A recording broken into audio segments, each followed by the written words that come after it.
Y tenemos que hablar de uno de los números del día, porque el INDEC dio a conocer finalmente este tan ansiado número que nos marca las proyecciones de inflación para este año y también para el que viene, 5,4%. Eso sufrió tu bolsillo el mes pasado. Es la inflación que reporta el INDEC, la estadística oficial. Una inflación que nos está marcando ya un acumulado en el año. En 10 meses prácticamente rozó el 40% la inflación. Fíjate, 39,5%. ¿Te acordás que te contábamos estos días que en el presupuesto que se aprobó anoche, que tiene que ver con el 2019, también había una estimación para este año? Se quedó corto el gobierno porque en esa estimación estaba previsto que la inflación estuviera 5 puntos por detrás de esto que te muestro en pantalla para este año. Es decir, ya en 10 meses se superó esa proyección oficial para todo el año. Proyección oficial que ya había sido superada en función de los ajustes de metas. Pero damos vuelta a la página porque tenemos que comentarte también cuáles son los rubros que han impulsado esta inflación y que evidentemente ha sido uno de los meses también de mayor peso inflacionario sobre los bolsillos. En octubre hubo una gran incidencia de los servicios, un aumento en la electricidad, en el gas, 2 veces el combustible aumentó el mes pasado, por eso este sector aumentó el 8,8%, el sector denominado vivienda.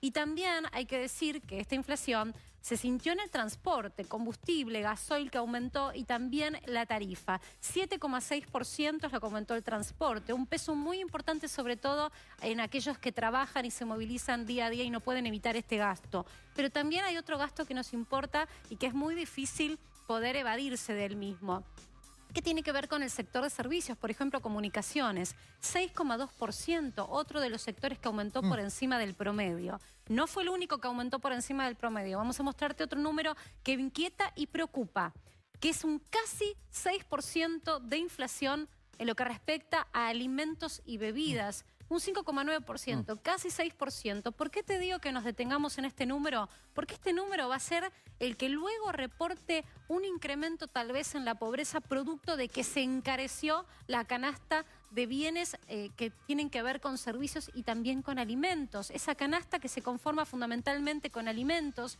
y cuyo peso tiene injerencia luego en la estadística de indigencia y de pobreza. Y nos está marcando una hoja de ruta muy dificultosa cuando tengamos que conocer y dar a conocer las estadísticas del último trimestre del año de pobreza y de indigencia, ¿no? Sobre todo porque venimos de una inflación de septiembre que fue un punto porcentual arriba de la que te estoy contando, ya había sido elevada.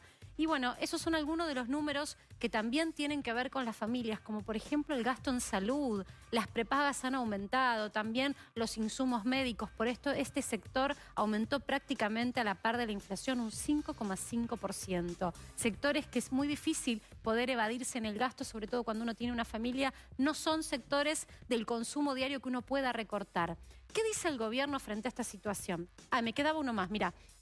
Mantenimiento del hogar, 4,3%. ¿Qué dice el gobierno sobre esta estadística? Que sí, que es una estadística que esperaban, una inflación que sigue siendo elevada, pero a contramano de eso, los primeros relevamientos del mes en curso de noviembre estarían indicando una desaceleración marcada en los precios. ¿Por qué digo desaceleración? Porque los precios siguieron subiendo, pero no al ritmo que lo venían haciendo. Por eso creen en el equipo económico que el mes de noviembre marcaría una inflación en torno al 3%. Ahora, y Marcela, diciembre estaría más o menos igual, Nelson. Claro,